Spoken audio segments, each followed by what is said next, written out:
नमस्कार। आज की कहानी एक बहुत ही सुंदर कहानी है। पति पत्नी के लिए एक प्रेरणादायक कहानी है। खुशियों का खाता। 1 साल की डेटिंग के बाद आखिरकार आज उसकी शादी हो ही गई। अंजलि आज बहुत ज्यादा खुश थी। उसकी नई शादी की शुरुआत थी आज। शादी की सारी रस्में खत्म हो गई थी और अंत में एक वेडिंग पार्टी ऑर्गेनाइज की थी। शादी की कीमती तोहफे उन्हें मिले थे, लेकिन माँ ने कुछ अलग ही तोहफा अंजलि को दिया था। माँ ने अंजलि को एक नई बैंक की पासबुक दी और कहा, बेटा, यह सेविंग अकाउंट में मैंने तुम्हारे नाम पर खोला है और इसमें 1 लाख जमा कर दिए हैं।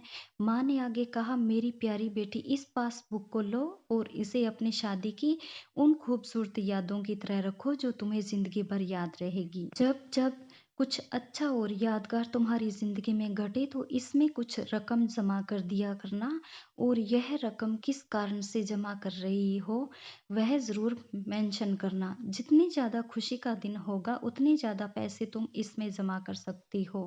पहली राशि मैंने तुम्हारे लिए जमा कर दी है, अब इसे आगे तुम अपने पति के साथ बढ़ाना, और जब कई सालों बाद तुम इसे देखोगे तो तुम्हें पता चलेगा कि तुमने अपने जीवन में एक दूसरे के साथ कितने खुशी के पल साथ में जिए हैं। अंजलि ने बाद में यह बात अपने पति को भी बताई।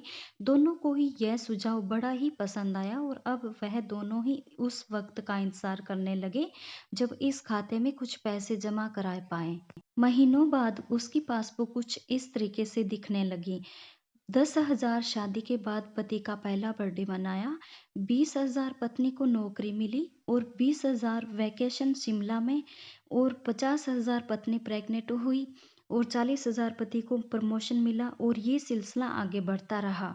पर जैसे जैसे समय बीतने लगा, साल बढ़ने लगे, दोनों में झगड़े होने लगे। छोटी छोटी बातों पर वे अक्सर एक दूसरे के साथ बहस करते, कभी कभी बिना बात के ही झगड़ा करने लगते। धीरे धीरे दोनों के बीच बातें बंद हो गई। वह दोनों ही अब अपनी शादी के फैसले पर पछताने लगे।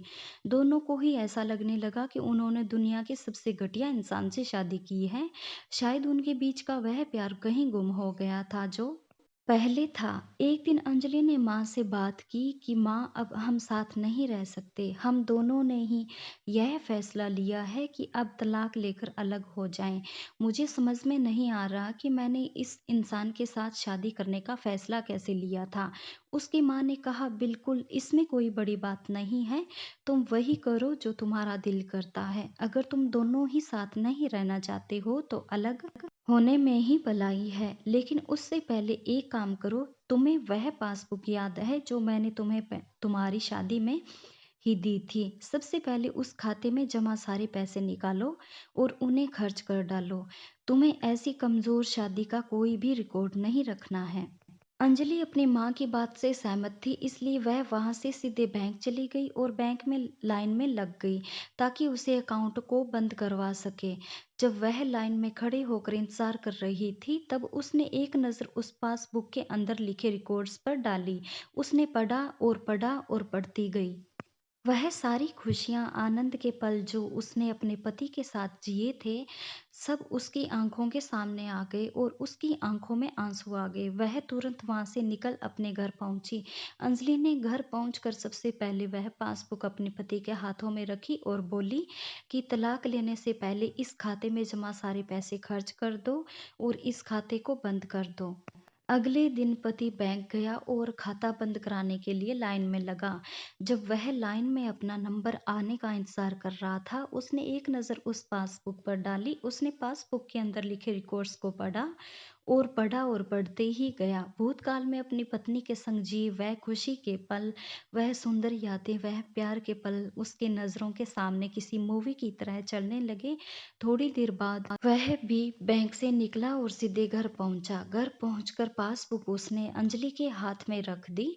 अंजलि ने जब उस पासबुक को खोलकर देखा, उसमें एक नई एंट्री 10 लाख की थी और उसके कारण के रूप में लिखा था, यह वह दिन है जब मुझे यह एहसास हुआ कि मैं तुमने कितना प्यार करता हूँ और यह कि तुमने मेरी जिंदगी में कितनी खुशियां लाई हो।